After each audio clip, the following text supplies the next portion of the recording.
బీడీ కార్మికులకు 2014 సంవత్సరం కటాఫ్ తేదీని తొలగించి ఎలాంటి షరతులు లేకుండా 4016 రూపాయల జీవన భృతి ఇవ్వాలని బుధవారం కామారెడ్డి జిల్లా కేంద్రంలో బీడీ కార్మిక సంఘాల ఆధ్వర్యంలో బీడీ కార్మికులు భారీ ర్యాలీ నిర్వహించి కలెక్టర్ కార్యాలయం చౌకలో ధర్నా నిర్వహించిన అనంతరము సంయుక్త collector Srinivas Reddy PD DRDO పీడా సురేంద్రలకు వినతి పత్రాన్ని అందజేశారు. అనంతరం అధికారులు అనుకూలంగా స్పందించి అందరికీ 4016 రూపాయల జీవన భృతి ఇప్పించడానికి కృషి చేస్తామని హామీ ఇచ్చారు.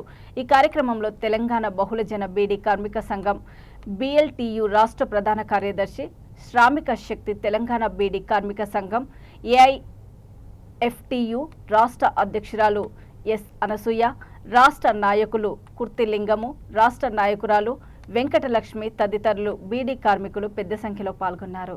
ఈ అసెంబ్లీ సమావేశాలు ముగిసే లోపే బీడీ కార్మికులకు 4016 రూపాయల జీవన భృతి అమలు చేస్తామని ప్రకటన రావాలా, మరి ఎలాంటి షరతులు లేకుండా మరి 2014 కటాఫ్ డేట్ తొలగించాలి.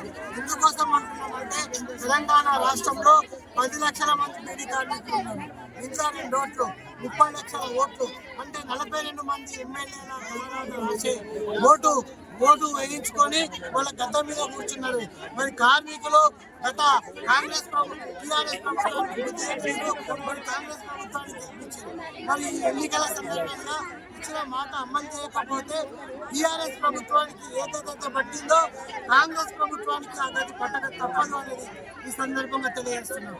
ముఖ్యంగా కామారెడ్డి జిల్లాలో కామారెడ్డి నియోజకవర్గంలో మరి 2 ముఖ్యమంత్రులను ఓడించి బీజేపీ ఎమ్మెల్యే వెంకటరామరెడ్డికి ఓటు వేయడం జరిగింది. మరి వెంకటరామరెడ్డి గారు మరి ఏడాది నుంచి అసెంబ్లీ సమావేశాలలో ఏ ఒక్క నిమిషం కూడా బీడీ కార్మికుల కోసం మాట్లాడలేదు. ఎన్నికల సందర్భంగా బీడీ కార్మికుల దగ్గరకు వచ్చి అమ్మా నేను ఎమ్మెల్యే గెలిస్తే మీకోసం మాట్లాడతా, మీ అందరికీ జీవన భృతి అమలు చేస్తా అని చెప్పింది. మరి ఏడాది అవుతున్నది, మరి ఏం చేస్తున్నావు? అసెంబ్లీలో మొద్దు నిద్రపోతున్నావా? మరి గుళ్ళు గోపురాల మీద ఉన్నటువంటి సోయి మరి కార్మికుల మీద మరి రైతుల మీద ప్రజల మీద ఎందుకు లేదు అని వెంకటరమణారెడ్డి గారిని మేము ఈ సందర్భంగా ప్రశ్నిస్తున్నాం. ఎందుకోసం అంటే నువ్వు వేల కోట్ల రూపాయలు డబ్బులు గుళ్ళకు గోపురాలకు ఇచ్చి గెలిచినావు.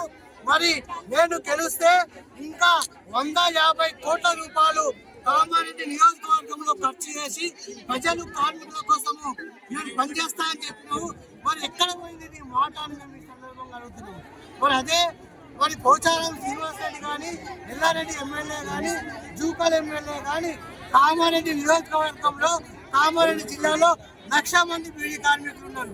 1,00,000 × 2 ఓట్లు 3 లక్షల ఓట్లతోనే ఈ 4 ఎమ్మెల్యేలు గెలిచారు మా బీడీ కార్మికుల ఓట్లతో. కాబట్టి ఇప్పటికైనా ఈ అసెంబ్లీ సమావేశాలలో మా బీడీ కార్మికుల జీవన భృతి విషయంలో మాట్లాడాలి. లేకపోతే మీ అసెంబ్లీ మీ ఎమ్మెల్యేల ఇళ్ల కాడైనా మేము ధర్నాలు చేస్తాము, లేదా అసెంబ్లీ ప్రగతి భవన్ ముంగడైనా మేము ఆందోళన చేయడానికి సిద్ధంగా ఉన్నాం. అసెంబ్లీ సమావేశాలు ముగిసేలోపే ప్రకటన రానియడలా ఊళ్ళకు అధికార పార్టీ లీడర్లని ఎమ్మెల్యేలని రానియమని మన బీడీ కార్మికుల పక్షాన మేము ప్రతిజ్ఞ చేస్తున్నాం. కాబట్టి ఇప్పటికైనా వాగ్దానం అమలు చేయాలా, బీడీ కార్మికులకు చేతున్న పని ఇవ్వాలా, PF పెన్షన్, ESI ప్రమాద బీమా సౌకర్యంతో పాటు వాళ్ళ GST 28% ఉన్న GSTని 30% చేసారు. బీడీ కట్టల మీద క్యాన్సర్ బొమ్మ కోప్రా చట్టం పెట్టారు. ఇవన్నీ రద్దు చేసి బీడీ కార్మికులకు న్యాయం చేయకపోతే ఖచ్చితంగా దశల వారీగా రాష్ట్ర వ్యాప్తంగా ఆందోళన చేస్తాం. బీడీ